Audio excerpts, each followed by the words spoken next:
高铁苗栗彰化了园林站是明年初一所通车，其中苗栗係客家大站，都是這為服務海南島嘅客家鄉親。高鐵2020年通車到今，見到民眾反映，不論車頭也好，也係車道嘅行義廣播，部分發展從而唔拉正，以為是唔係通唔錯，部分客家鄉親談到持到當壓制。各位旅客好，歡迎坐台灣高鐵。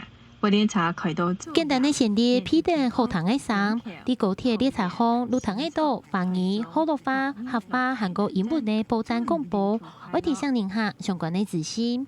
安尼依度長堂嘅客話冇做河洛話為總比，錯查為韓國呢篇。唔過依度民眾反映高鐵嘅行義播音一直有啲問題。列車會到桃園站，列車到站後我開下照片嘅車門。我講台北站。高鐵站，高鐵列車上的客語廣播是由客語播音記者所錄製。那我們公司也有經過行政院客委會的認證教師所確認。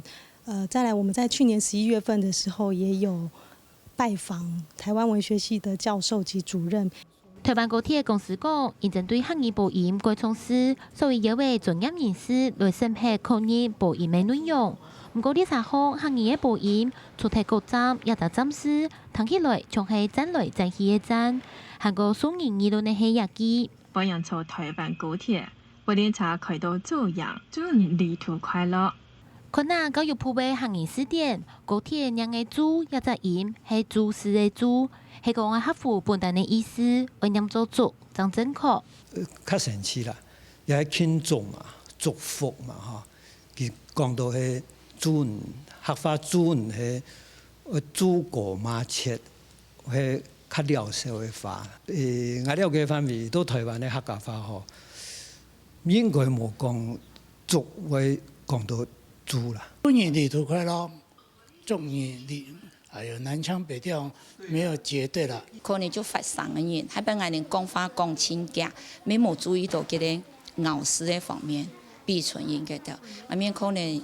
有點舒服啦。下車時節，請記得人嘅隨身嘅東西，還要留意人熱台風嘅。台中運輸有行義嘅播音，按你嘅做法以後，其中有條翻譯係用過口語嘅方式，希望聽起來為韓國腔客話。不過有條發現嘅問題，遇到民眾一直都咩唔解。台灣高鐵公司講，現正12月內就會加開彰化、雲林、韓國苗栗3站，期間規劃會展開錄音嘅工作。每位間民眾發現同建議並都來考慮，來確保廣播嘅發言為韓國正確，來提供本民眾有更好嘅服務品質。下個新聞連經由陳欣怡特別報道。